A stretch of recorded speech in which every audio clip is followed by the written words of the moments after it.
శివాలయంలో ప్రతిరోజు అభిషేకం చేస్తారు. కానీ అసలు యథార్థమునకు పరమేశ్వరుడికి అత్యంత శక్తివంతమైన అభిషేకం జరిగేది ఎప్పుడో తెలుసా?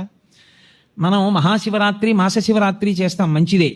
కానీ అసలు నిజానికి పరమేశ్వరాభిషేకమునకు ఒక భక్తుడు వచ్చి సంవత్సరంలో ధరించిపోయే అభిషేకం ఎప్పుడు అంటే మార్గశీర్ష మాసంలో వచ్చే ఆర్ద్రా నక్షత్రంలో తెల్లవారుజామున చెయ్యాలి.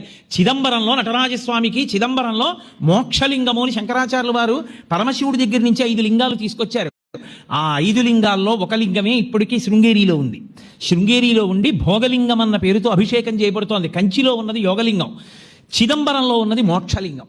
చిదంబరంలో ఉన్న మోక్షలింగానికి ఆర్ద్రాభిషేకము అని ప్రత్యేకం చేస్తారు.